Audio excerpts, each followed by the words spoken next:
कृषि दर्शन कृषि दर्शन कृषि दर्शन कृषि दर्शन कृषि दर्शन कृषि दर्शन। जोहार। कृषि दर्शन कार्यक्रम में सभी किसान भाई बहनों का बहुत बहुत स्वागत है। तो कार्यक्रम की शुरुआत हो चुकी है। तो कार्यक्रम की शुरुआत मंगरा भाई हम लोग किस चीज़ से करते हैं? कृषि समाचार से करते हैं शुरुआत। तो आइए चलिए देखते हैं कृषि समाचार। नमस्कार, कृषि समाचार में आपका स्वागत है। मैं हूं आपके साथ अनामिका। आइए देखते हैं आज कृषि समाचार में क्या है खास। लोहरदगा में चलेगा 100% बीजोपचार अभियान और श्रीविधि खेती का प्रशिक्षण कार्यक्रम। बीएयू में किस्म और कृषक अधिकार संरक्षण पर व्याख्यान। खरीफ सब्जी फसल की खेती के लिए गर्मी में खेत कोड़कर छोड़ दें। अब समाचार विस्तार से। कृषि एवं गन्ना विकास विभाग, झारखंड सरकार तथा जिला कृषि कार्यालय लोहरदगा द्वारा आत्मा के सहयोग से लोहरदगा जिला में खरीफ फसलों के लिए 100% बीजोपचार अभियान एवं श्रीविधि से खेती के लिए प्रशिक्षण दिया जाएगा। यह कार्यक्रम सभी प्रखंडों के सभी पंचायतों के पंचायत भवन में आयोजित किया जाएगा, जो 10 जून से शुरू होकर 20 जून तक चलेगा। सभी प्रखंडों और पंचायतों के लिए अलग अलग तिथियां निर्धारित है। इस संबंध में जानकारी के लिए किसान अपने प्रखंड के प्रखंड कृषि पदाधिकारी से संपर्क कर सकते हैं। पिछले दिनों बिरसा कृषि विश्वविद्यालय में sensitisation on protection of plant variety and farmers right act विषय पर व्याख्यान का आयोजन किया गया। इसमें मुख्य अतिथि पौधा किस्म और कृषक अधिकार संरक्षण प्राधिकरण नई दिल्ली के अध्यक्ष डॉक्टर आर हांचीनाल ने कहा कि राज्य के किसानों को पौधा किस्म और कृषक अधिकार संरक्षण कानून के प्रति जागरूक होने की जरूरत है। झारखंड में क्षेत्रीय केंद्र होने के बावजूद पंजीकरण की संख्या काफी कम है, जबकि प्रतिवर्ष प्राधिकरण 35 किसानों के बीच 1 करोड़ की पुरस्कार राशि वितरित करता है। जो किसान खरीफ मौसम में सब्जी फसलों की खेती करना चाहते हैं, वो इस गर्मी में ही खेत की कुड़ाई करके छोड़ दें। मिट्टी पलट जाने से नीचे के कीट ऊपर आ जाते हैं और तेज धूप की गर्मी से मर जाते हैं। इस कार्य से खेत की तैयारी और कीट नियंत्रण दोनों कम हो जाता है। बरसात के मौसम में धान, दलहन, तिलहन के अलावा कई सब्जी फसलों की भी खेती होती है। बारिश शुरू होने से पहले ही खेतों की तैयारी शुरू कर देना चाहिए, खासकर खेतों की कोड़ाई।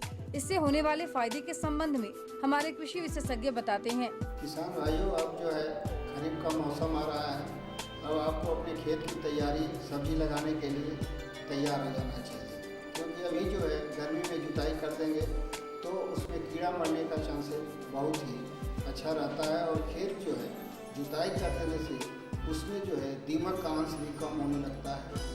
और अभी आप जो चिलचिलाती धूप में खेत की जुताई कर देंगे तो वो जो है समझिए कि ये खाद का काम हो जाता है।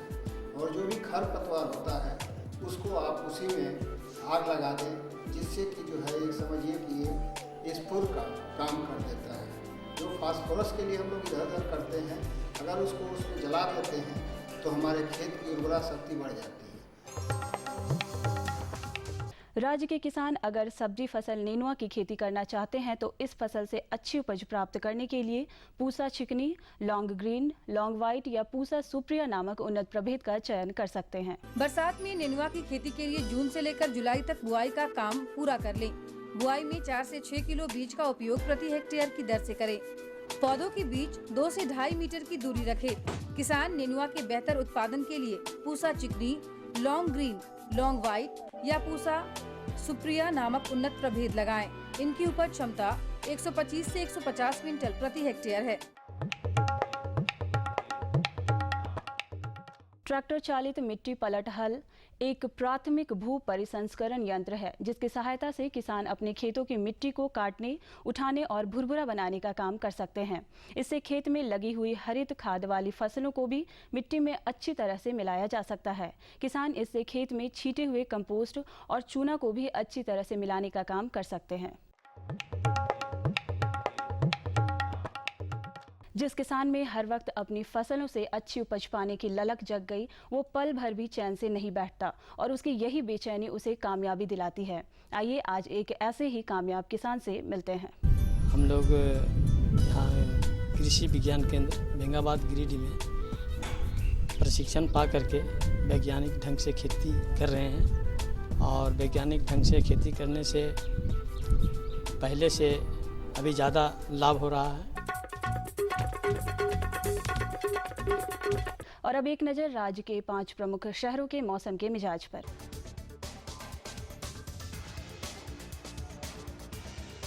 आज राज्य के 5 प्रमुख नगरों के अधिकतम और न्यूनतम तापमान कुछ इस प्रकार दर्ज किए गए। रांची का अधिकतम तापमान 40 डिग्री सेल्सियस और न्यूनतम 25 डिग्री सेल्सियस। जमशेदपुर का अधिकतम तापमान 43 डिग्री सेल्सियस और न्यूनतम 27 डिग्री सेल्सियस। मेदिनीनगर का अधिकतम तापमान 45 डिग्री सेल्सियस और न्यूनतम 28 डिग्री सेल्सियस। देवघर का अधिकतम तापमान 46 डिग्री सेल्सियस और न्यूनतम 29 डिग्री सेल्सियस। वहीं धनबाद का अधिकतम तापमान 40 डिग्री सेल्सियस और न्यूनतम 29 डिग्री सेल्सियस रहा।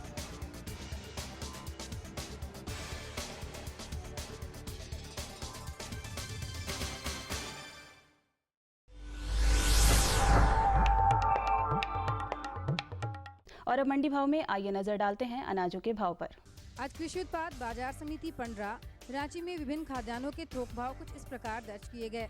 चावल मोटा 2200 रुपए से 2300 रुपए, चावल मध्यम 2500 रुपए से 2600 रुपए, चावल उत्तम 3500 रुपए से 3600 रुपए, गेहूं 1700 रुपए से 1800 रुपए, चना 3300 रुपए से 3400 रुपए, दाल अरहर 5500 रुपए से 6400 रुपए, दाल मसूर 4800 रुपए से 5000 रुपए, दाल चना 4300 रुपए से 4400 रुपए, सरसों तेल 9000 रुपए से 9400 रुपए, चीनी 3300 रुपए से 3400 रुपए, आलू 1000 रुपए से 1200 रुपए और प्याज 900 रुपए से 1100 रुपए प्रति क्विंटल रहा। कृषि समाचार में आज इतना ही। अगले दिन अगले अंक में फिर मुलाकात होगी कुछ ताज़ा तरीन खबरों के साथ। तब तक के लिए दीजिए इजाज़त। नमस्कार, जोहार। कृषि समाचार में आपने अभी मौसम के मिजाज के बारे में जाना और खेती बाड़ी के बारे में जाना और मंडी के भाव के बारे में जाना। बिल्कुल। और दोस्तों, हम ढेर सारी जानकारी आपके लिए लेकर के आए हैं। आपको जानकारी देंगे, लेकिन उससे पहले लेते हैं एक छोटा सा विराम। ये लो और बताओ। बस। अरे ये क्या भैया जी, बस इतनी सी रासायनिक खाद? किसानी छोड़ रहे हो क्या? किसानी नहीं, नादानी छोड़ रहे हैं। मिट्टी की जांच कराई है। अब तो लालाजी जितनी जरूरत है उतने ही उर्वरक खेत में डालेंगे। हाँ, किसान भाई आज ही अपने जिले की नजदीकी भूमि परीक्षण प्रयोगशाला में मिट्टी की जांच जरूर करवाएं और मिट्टी में पोषक तत्व, नमी व पौधे के विकास को देखते हुए केवल जरूरत के अनुसार ही पोषक तत्व डालें। और हाँ, मिट्टी में गंधक, जस्ता, बोरोन जैसे सूक्ष्म पोषक तत्वों का पता लगाना भी न भूलें। उर्वरक और जैविक खाद के सही उपयोग से भूमि का उपजाऊपन बनाए रखें, उत्पादकता बढ़ाएं, खर्चा घटाएं और बहुमूल्य विदेशी मुद्रा बचाने में भी सहयोग दें। और हाँ, धीमी गति से नाइट्रोजन उपलब्ध कराने वाले उर्वरकों जैसे नीम लेपित यूरिया को प्राथमिकता दें और यूरिया का पत्तों पर छिड़काव करें। अरे वाह, तू तो सचमुच समझदार हो गया रे। अधिक जानकारी के लिए संपर्क करें जिला कृषि अधिकारी या किसान कॉल सेंटर। क्या करूं? हाँ, मैं ऐसे ही करूंगा। हाँ, अच्छा, मैं जा रहा हूँ। अच्छा, जी जी जी, हाँ, ठीक है। जी जी जी। किससे बात कर रहे थे इतना हंस कर? किसान कॉल सेंटर, विशेषज्ञ से खेती के बारे में सलाह ले रहा था। सुबह भी, रात को भी? किसान कॉल सेंटर सुबह 6 बजे से रात को 10 बजे तक खुलता है। रविवार को भी? हाँ भाई, साल के 365 दिन खुलता है। और इतना फोन का बिल कौन भरेगा? अरे, किसान कॉल सेंटर की सेवा मुफ्त है। पर तुम ये सब क्यों पूछ रही हो? मैं तो कुछ और ही समझी थी। किसान भाई कृषि संबंधी समस्याओं का अपनी भाषा में तुरंत समाधान पाने के लिए पूरे भारत में किसी भी फोन से राष्ट्रीय हेल्पलाइन नंबर 1800-1801-551 पर संपर्क करें। किसानों का दोस्त किसान कॉल सेंटर। तो केतकी भौजी, अभी बताइए कि क्या जानकारी हम अपने किसान भाई बहनों को आज दिलवाने जा रहे हैं। आज हम अपने किसान भाई बहनों को खरीफ मक्का की फसल के बारे में जानकारी दिलाने अच्छा, चाह रहे अभी हैं। जो मौसम खरीफ का आने वाला है तो उसमें हम मक्का की खेती करें तो कैसे उन्नत खेती करें, इस विषय पर आज हम आपको जानकारी दिलवाएंगे।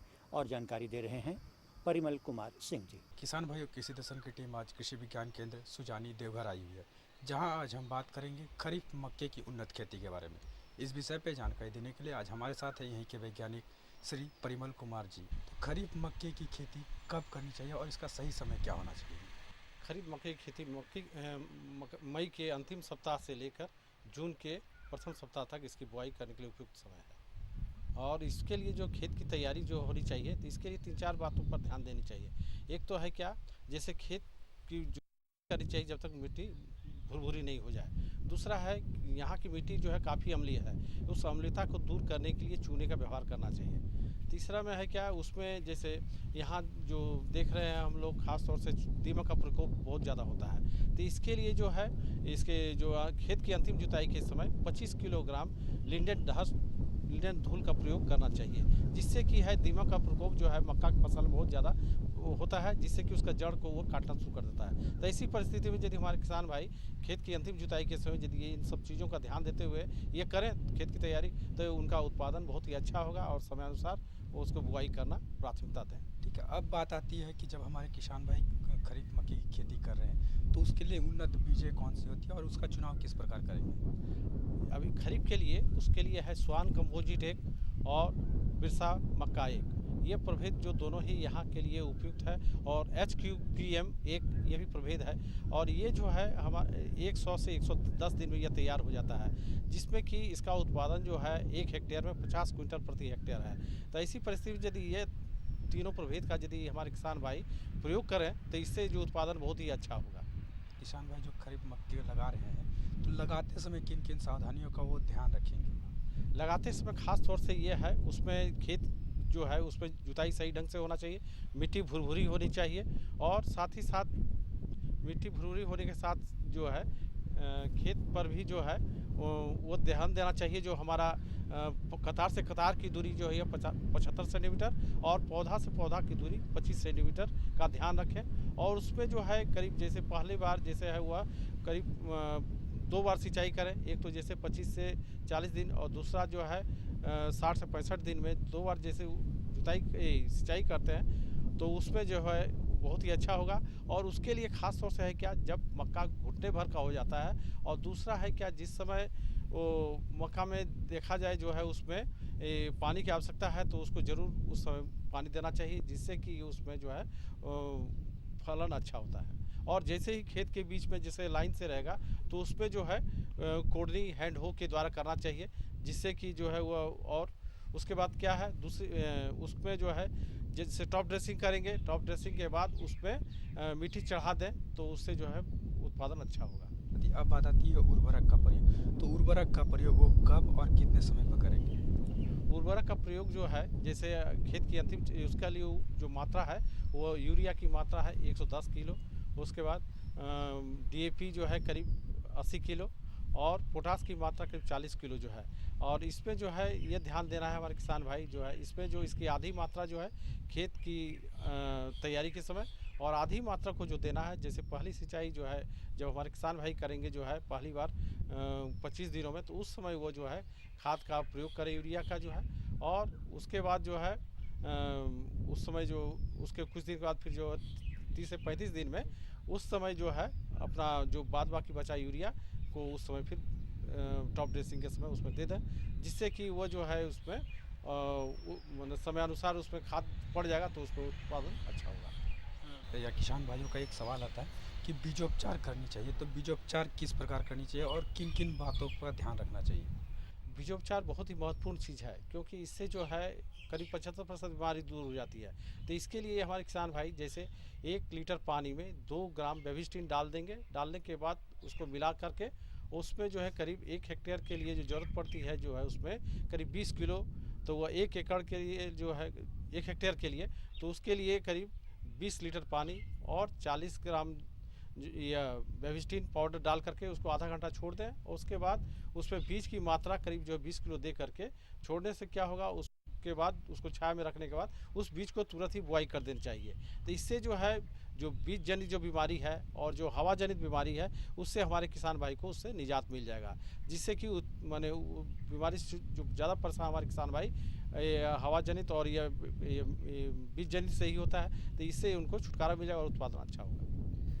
परिमल जी, हम आपसे जानना चाहेंगे कि जब हमारे किसान भाई मक्के लगा देते हैं तो कभी कभी देखते हैं कि उसमें दाने नहीं आते हैं, तो ये क्या शुरुआती में करना चाहिए इसके लिए उपाय, या फलाने से बाद में करना चाहिए? इसके बारे में भी आप हमारे किसान भाई को बताएं। बहुत ही अच्छा प्रश्न है ये। जो जैसे जब उसमें फलन नहीं आता है तो इसी परिस्थिति यदि बीज उपचार यदि करें तो ये समस्या नहीं आएगी। ये वैसे ही बीज में होता है, जिस बीज को यदि उपचार हमारे किसान भाई नहीं करते हैं और डायरेक्ट दे देते हैं, जिसके चलते उनको नुकसान होता है। और बीज उपचार करने के बाद जो भी खराब बीज है वो तो जो है ऊपर तय करके उसको हमारे किसान भाई निकाल देते हैं, और जो अच्छा बीज नीचे रहता है वही बीज का ही वो बुआई करते हैं। तो इसमें ये जो समस्या रहती है, ये फलन नहीं होने का, वो इसी परिस्थिति में नहीं होगा यदि बीज उपचार कर लेते हैं तब। परिमल जी, हम आपसे जानना चाहें कि अच्छी पैदावार के लिए हमारे किसान भाई किन किन बातों पर ध्यान दें?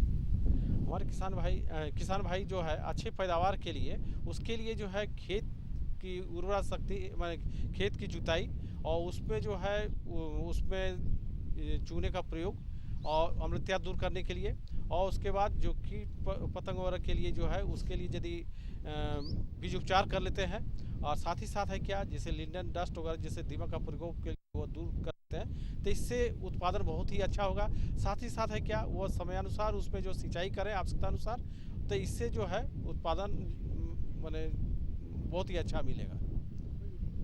हम आपसे जानना चाहेंगे कि खरीफ मक्के में अगर कुछ रोग वगैरह है तो इसका निदान किस प्रकार हमारे किसान भाई करेंगे? ये खरीफ मक्के में खास तौर से होता है क्या, जिसमें मक्का का दाना जब उसका मोच आना शुरू होता है तो उसमें उसके कीट आना शुरू हो जाता है, और उसमें है क्या, वो कीट आकर के उसको छेद करके वो रस चूसना शुरू कर देता है। तो वैसी परिस्थिति में जो है हमारे किसान भाई मोनोक्रोटोफास 1 लीटर प्रति हेक्टेयर की दर से करीब 15 दिन पर 2 बार छिड़काव करें, तो इससे उनका निदान हो जाएगा।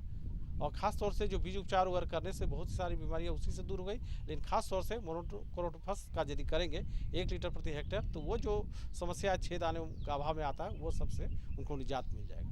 कितनी अच्छी जानकारी दी खरीफ मक्के की उन्नत खेती के बारे में। परिमल जी, आप हमारे इस कार्यक्रम में इसके लिए आपका बहुत बहुत धन्यवाद। वाकई जानकारी, ये परिमल कुमार सिंह ने जो जानकारी दी वाकई बहुत बहुत अच्छी जानकारी थी। और हाँ, बोलिए, आप कुछ बोलना चाह रहे थे? मेरा कहना ये है कि ये जितनी बेहतर जानकारी थी ये हमारे अपने मकई की खेती के लिए कि हम कैसे इसका बेहतर उत्पादन करें, तो हम इन बातों पर अमल करेंगे तो निश्चित रूप से हमें बेहतर उत्पादन मिलेगा। हमको लगता है कि हम आगे जो जानकारी अब जो दें, तो जानकारी के पहले क्यों ना हम अपने किसान भाई बहनों को ये संदेश दिखाएं। तो देखिए ये संदेश।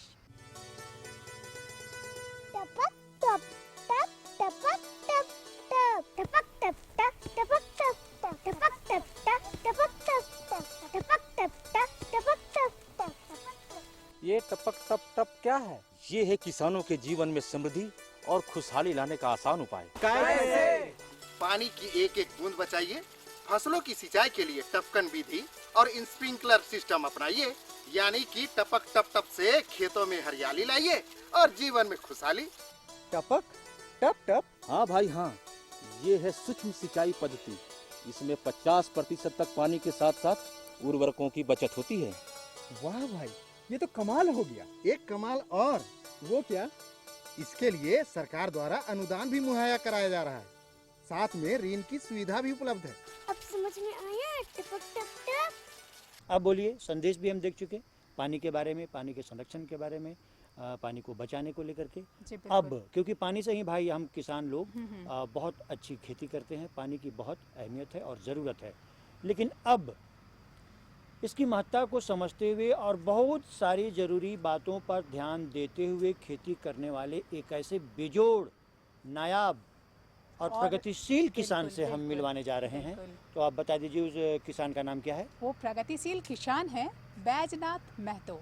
बैजनाथ महतो जी उरमांझी प्रखंड के मतातू गांव के रहने वाले हैं और अभी फ़िलहाल तरबूज और खरबूज की बहुत अच्छी खेती कर रहे हैं। तो आइए हम चलते हैं मतातू गांव और मिलते हैं प्रगतिशील किसान बैजनाथ महतो। जैसा कि गर्मी का वक्त है और गर्मी के वक्त में सबसे खास पसंदीदा लोगों की होती है तरबूज और खरबूज, जो प्यास भी बुझाती है और लाजवाब स्वाद भी देती है।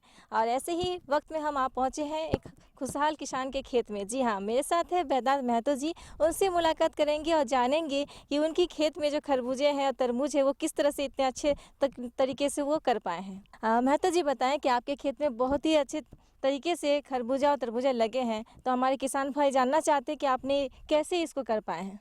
देखिए, चाहे कोई भी खेती हो, तरबूज की हो या खरबूज की खेती हो, अगर यदि आपके पास जब हम जो है सो खेती से जुड़े हुए हैं और हमेशा ये सोच रहती है कि हमको बेहतर ढंग से खेती करना है और इसका जो है सो उत्पादन जो है सो हमको बेहतर ढंग से लेना है, तो उसी हिसाब से इसकी तैयारी जो है सो करते हैं। और शुरुआती जो है सो जो हमारी जो बेसल डोज होती है खाद की, चाहे वो गोबर खाद की हो, अभी जो ये मेरा जो पूरा खेत देख रहे हैं ये पूरे जैविक पर आधारित है। हम यहाँ पर रासायनिक खाद का प्रयोग कहीं पर भी जो है सो नहीं करते हैं। और इतना जो हरा भरा आप देख रहे हैं ये रासायनिक खाद और रासायनिक दवा का प्रयोग के कारण ही जो है सो आप इतना हरा भरा देख रहे हैं।